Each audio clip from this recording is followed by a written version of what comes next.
Bismillah, walhamdulillah, wassalatu wassalamu ala rasulillah wa ala alihi wa sahbihi wa mawalah, la hawla wa la quwata illa billah wa ba'du. Ilahi anta maksudi wa ridhaka matu bi'atini mahabbataka wa ma'rifatak. Allahumma faqihni fid dini wa alimni hikmata wa tawila. Allahumma ja'alni fasahata lisan wa laghatan fil kalam. Allahumma dzakirna bidzikri minhuma nafsina wa alimna bidzikri minhuma jahilna. Rabbana ftah bainana wa baina qaumina bil haqqi wa anta khairul fatihin. Khususon ila hadaratir ruhi al-musannif hadzal kitab Miftahus Sudur Syekhuna al-Mukarram Syekh Ahmad Sahibul Wafatajul Arifin bi barakati wa karomati mursyiduna wa murabbi arwahina Syekh Muhammad Abdul Ghas Saifullah al-Maslul. Al-Fatihah. A'udzubillahi minasyaitonir rajim. Bismillahirrahmanirrahim. Alhamdulillahirabbil alamin arrahmanir rahim maliki yaumiddin. Iyyaka na'budu wa iyyaka nasta'in. Ihdinas siratal mustaqim siratal ladzina an'amta 'alaihim ghairil maghdubi 'alaihim waladdallin. Yang mulia Pangaresa Abah beserta Umi, semoga kita senantiasa dibimbing, diaping, dijaring dengan karomah Pangaresa Abah. Yang mulia para wakil talqin dan seluruh ikhwan yang bergabung di dalam manaqib online internasional. Semoga segala hajat kita dengan karomah Pangaresa Abah dimudahkan dan disampaikan usul kita kepada Allah.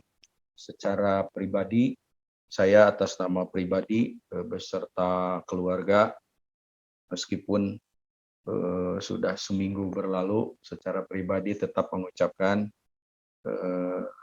selamat Lebaran dan kita Lebaran sepanjang masa begitu. Terima kasih juga kepada para bunda sekalian yang sudah memberikan waktu untuk saya kembali mengisi ini. Semoga kita mendapatkan percikan cahaya dari kitab Miftahus Sudur ini. Para ikhwan yang Allah muliakan, kalau tidak salah gitu. Saya lagi membolak-balik, pada pertemuan yang lalu kita sudah membahas tentang pasal 2 tentang kaifiat dan tata cara zikir jahar. Pada waktu itu di catatan saya kita sudah sampai kepada syarat melaksanakan zikir. Kalau tidak salah sampai di situ kita sambung sedikit. Syarat melaksanakan zikir itu ada 3, ayyakuna dzakir ala wudu'in tamin. Jadi setiap kita mau berzikir usahakan dalam keadaan suci. Tentu saja suci lahir dimulai dengan wudu yang sempurna. Wudu yang sempurna ini tinggal dilihat bagaimana tata cara Pangaresa Abah berwudu. Karena saya punya pengalaman spiritual. Pada waktu itu saya sedang Robiotoh. Tiba-tiba ini pengalaman pribadi saya ya, pengalaman pribadi yang mungkin bisa berbeda. Tiba-tiba dalam Robitoh itu Abah ada di samping saya. Lalu kata Abah, Cep, coba lihat itu di depan. Lah saya bilang, Bah, kok itu saya ada 2? Gitu. Iya kata Abah. Tuh, coba lihat yang satu. Lah dalam pikiran saya gitu ya di mimpi itu. Itu saya, Bah. Tapi kenapa ya? Saya bilang, ganteng-gantengnya mah, tapi wajahnya teh burem gitu. Kata Abah, iya, coba lihat yang satu lagi. Nah, yang satu lagi itu kok terang benderang. Nah, itulah bedanya hasil wudhu, kata Abah. Emang kenapa, Bah? Ya kalau yang wudhunya tidak sempurna, tidak benar, ya begitu burem. Tapi kalau misalnya yang wudhunya itu benar, yang Abah contohkan, itu hasilnya begitu. Itu terngiang-ngiang gitu, ternyata Masya Allah. Sampai waktu itu saya bertanya, Bah, kenapa bisa begitu? Ya karena wudhu itu, kata Pangaresa, itu dari kata waldoa. Waldoa itu artinya kinclong atau bercahaya. Jadi wudhu yang benar itu akan menghasilkan nur. Tapi wudhu yang tidak benar tidak menghasilkan apa-apa. Mungkin cuci muka aja. Masya Allah, itulah pentingnya bagaimana wudhu dengan cara yang sempurna, Lalu kemudian wudhu ini sebagai salah satu syarat untuk melaksanakan zikir gitu ya. Dengan wudhu ini jangan lupa dibawa batinnya, sehingga yang dicuci bukan hanya mukanya. Kan banyak orang yang mencuci muka berkali-kali dengan wudhu, tapi eh, kotoran dari mukanya dia masih tidak punya muka. Hidungnya dibersihin, pupilnya dibersihkan, tetapi dia tidak bisa mencium raihatul jannah. Dia mencuci telinganya, tapi kenapa gosip dan kata-kata yang kotor tidak terbersihkan? Mungkin tai cepilnya itu hilang, ya, tapi kotoran spiritualnya masih ada. Demikian juga menyucikan mulut, tangan, kaki, dan lain sebagainya. Jadi makna ayyakuna dzakir ala wudu'in tamin itu maknanya secara syariat dan secara hakikat. Suci lahir batin. Yang kedua, pada waktu itu sudah disebut kalau mau dzikir yadhkuru bidorbin syadidin. Bidorbin syadidin, dzikir itu dengan gerakan yang jelas terarah dan dipukulkan kepada titik-titik latifah itu dengan pukulan yang kuat. Makanya senantiasa kita sadar supaya gerakan kita tidak ngawur gitu. Karena kalau tidak benar, berarti gerakan-gerakan tadi itu tidak berhasil membuka titik-titik latifah. Dan yang ketiga pada waktu itu sudah kita bahas, zikirnya itu hendaknya wasautin qawiyin, dengan suara yang kuat dan keras. Nah, kenapa suaranya itu harus kuat dan keras? Banyak nanti di belakang saya cek itu akan diterangkan. Pertanyaannya begini, kenapa harus zikir dengan 3 cara itu? Apa sih targetnya gitu? Nah, ini yang harus disadari oleh kita.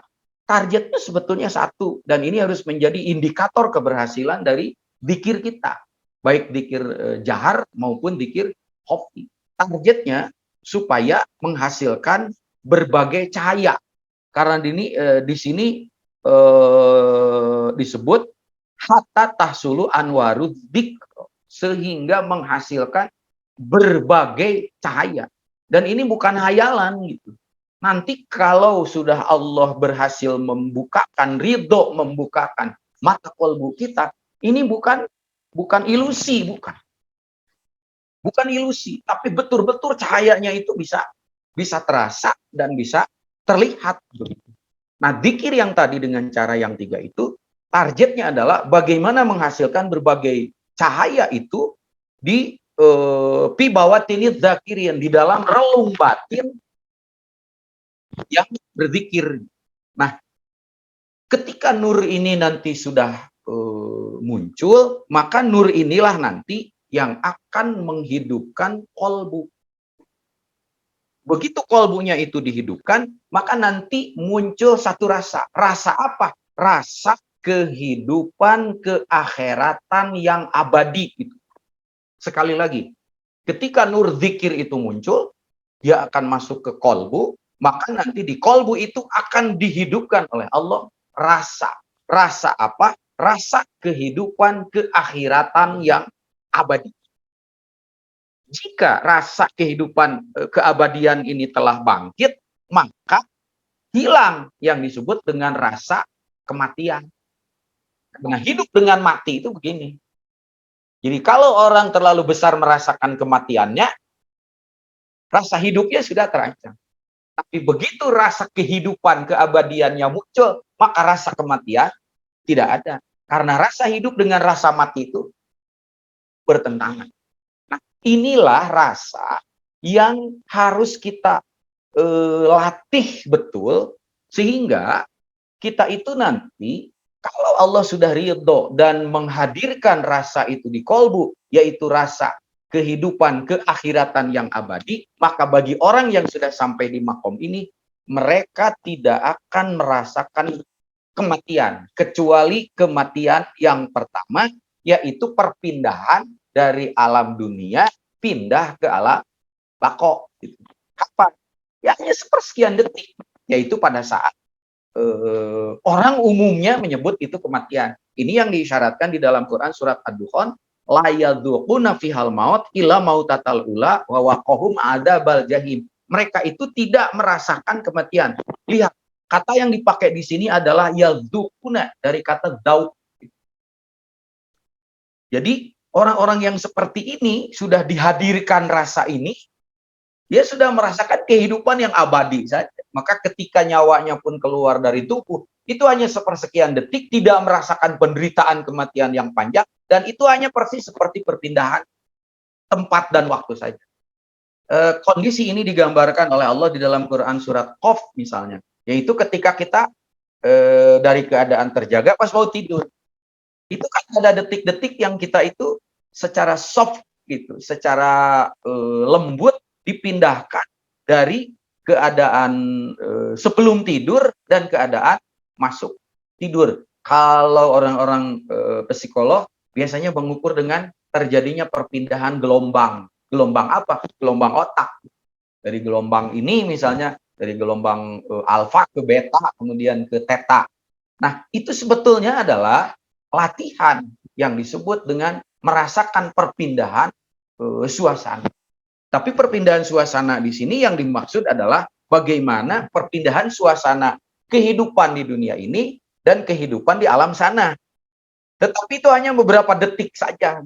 Dan mereka tidak merasakan itu kecuali seperti orang yang berpindah dari keadaan sadar dalam keadaan yang kepada keadaan yang tidur tadi. Nah, pertanyaannya, apakah rasa itu ada? Ada. Dan mungkin sebetulnya sebagian dari kita sudah masuk ke situ, tapi belum disadari karena belum dipahami, diyakini, dan dirasakan. Karena malam yaduk lam ya'rif, yang belum merasakan, dia belum paham. Ya. Nah, bagaimana caranya kita untuk merasakan suasana seperti itu? Mari kita lihat hadis Rasulullah di sini. Qala Nabi SAW, al-mu'minuna la yamutuna bal yankiluna min daril fana ila daril baqa. Kata kuncinya di sini. Al-mu'minu la yamutunna. Seorang yang memiliki iman. Kalau kita tegas saja, siapa itu yang sudah ditalkin? Seorang yang sudah ditalkin la yamutuna. Dia tidak akan merasakan proses detik-detik, tahapan-tahapan kematian. Seperti umumnya orang. Balyan kiluna, tetapi mereka hanya merasakan perpindahan saja gitu. Perpindahan apa? Min daril fana ila daril baqa. Perpindahan dari suasana kehidupan yang fana ini kepada kehidupan yang kekal dan abadi. Dan perpindahannya itu tidak dirasakan betul. Kenapa? Misalnya hadis Rasulullah itu seperti ini. Al-mu'minu la yamutunna. Orang yang sudah ditalkin, dia tidak akan merasakan proses kematian. Berarti sebaliknya, orang yang belum ditalkin, dia akan merasakan detik-detik proses-proses kematian yang panjang dan menderita. Bisa kita cek. Berarti yang bukan mukmin, yang kita sebut kafir ya, karena kayaknya ada orang-orang yang yang alergi dengan istilah itu kalau disebut kafir teh kayak orang jahat. Padahal mah bukan. Orang yang masih tertutup mata kolbunya karena belum ditalkin. Berarti orang yang belum ditalkin, yang belum diberi chip itu, dia akan merasakan proses-proses detik-detik kematian, bahkan mungkin panjang berbulan-bulan, bertahun-tahun. Coba kita tengok saudara-saudara yang ada di sekitar kita, terutama yang hidupnya menderita dulu sebelum kematian. Sehingga ada yang disebut dengan keperawatan paliatif. Keperawatan paliatif itu keperawatan bukan untuk penyembuhan. Karena menurut medik ini orang sudah kagak bakalan sembuh. Tapi ada sisa hidupnya. Nah, sisa hidupnya ini dia merasakan penderitaan kematian yang panjang. Mungkin dari dimulai matinya sebagian indranya, matinya sebagian anggota tubuhnya, terus gitu bertahap sampai akhir-akhirnya menjelang kematiannya, sampai kepada puncak sakaratul maut yang sering digambarkan dahsyatnya, sakitnya sakaratul maut. Dan satu lagi yaitu gomaratul maut, itu tak terperinci. Dan itu lama. Nah, orang yang tadi yang sudah dihadirkan, yang disebut dengan rasa kehidupan keakhiratan yang abadi, dia tidak merasakan. Itu sebabnya kita sering melihat bagaimana para ikhwan kita yang sudah mendahului kita berkumpul dengan para ahli silsilah, mereka itu sepintas saja melewati. Orang menyebut, wah itu mati mendadak, orang itu kena serangan jantung. Ya memang kata Abah yang mati mah semua juga kena serangan jantung. Nah itulah yang disebut la yadzuquna fihal maut. Kalau tidak percaya, mari kita urai sedikit-sedikit ya. Bagaimana rasa kematian itu datang, dimulai dengan proses kematian yang panjang. Ada orang yang sakit, proses kematiannya kan panjang, menderita dengan berbagai penyakit yang dia rasakan. Mulai tubuhnya sudah mulai tidak berfungsi alias mati, mati rasa, bahkan sampai kepada mati organobiologis tubuhnya. Apa itu? Ya sangat menderita. Pada tahap-tahap terakhir itu bagaimana ada orang-orang yang seperti itu yang merasakan ruhnya itu harus keluar, repot sekali. Kalau di Syirul Asrar itu ada 4. Yang 4 ini ada ruh yang melekat keluar di dalam kulit saja, untuk keluarnya itu kan menimbulkan kesakitan yang luar biasa. Bagaimana dengan ruh sultani? Bagaimana dengan ruh qudsi? Yang semuanya itu keluar. Itu tidak mudah. Bahkan ada orang yang ruhnya itu enggak keluar. Sampai yang terakhir sering kita dengar. Bagaimana malaikat memaksa mereka. Malaikat membukakan sayapnya untuk bagaimana menarik secara paksa ruhani mereka. Itu yang disebut dengan proses sakaratul maut dan ghammaratul maut. Orang yang tadi yang di dalam Rasul al-mu'minu la yamutunna, yaitu orang yang sudah mendapatkan talqin karena dia tahu bagaimana cara mengeluarkan ruhnya, tidak perlu harus dipaksa oleh malaikat, bahkan malaikat hanya menjemputnya saja. Kan ada juga Pak Isep yang mati tiba-tiba, ya, yang lagi ngebut misalnya di motor, jebret, mati saat itu kan mendadak juga. Oke, itu juga mendadak, ruhnya keluar, tapi apa yang terjadi? Itu yang diisyaratkan di dalam Quran surat Al-Qiyamah. Hanya beberapa detik dia bangkit, ternyata ruhnya sudah ada di luar tubuhnya, dia bisa melihat tubuhnya. Prosesnya kan cepat juga. Oke, tapi setelah itu apa yang terjadi? Yang terjadi adalah mereka begitu bangkit dari situ, dia tidak tahu lagi harus kemana. Jadi setelah ruhnya keluar, dia mengalami kegelapan. Tidak ada yang membimbing, tidak ada yang menjemput, perginya juga harus kemana. Itulah yang disebut dengan wawaqahum adzabal jahim. Itulah perbedaannya. Nah inilah yang disebut al-mu'minu la yamutuna bal yankiluna. Baik. Nah mengapa ahli dzikir tidak mengalami proses seperti itu? Ya, karena ahli dzikir telah dilatih untuk masuk kepada suasana antal maut qoblal maut. Itu kuncinya. Apa itu antal maut qoblal maut? Banyak ya tafsirannya, bahkan ditafsirkan dengan berbagai model thariqah. Saya punya pengalaman, baik saya sendiri maupun beberapa teman, menafsirkan ayat perintah dari mutu qobla antamutu yang hadisnya diungkap di sini. Waqala Nabi sallallahu alaihi wasallam mutu qobla antamutu. Nabi berkata, mutu, matilah kalian sebelum kamu mati. Di sini ada 2 kata mati. Satu ada mati majazi, 2 ada mati hakiki. Dan ini diperintahkan. Kalau diperintahkan berarti wajib dong. Wajib apa? Wajib kita itu melatih mati sebelum mati. Ini apa maksudnya? Dan banyak model-model thariqah yang menurunkan model ini. Misalnya, ada thariqah yang melatih mati untuk mati itu betul-betul orang itu dimandiin gitu ya sama gurunya. Lalu kemudian udah jelas dong dimandiin, tidak pakai baju terus. Pokoknya diperlakukan seperti mayat. Kemudian dikafani gitu. Bahkan ada yang sampai dimasukkan ke kuburan. Dimasukkan ke kuburan selama 40 hari. Ada yang lebih nekat lagi, tidak pakai apa-apa. Ada yang masih nekat, pakai ada bambu yang buat bahan seruling. Kalau di Sunda namanya tamiang.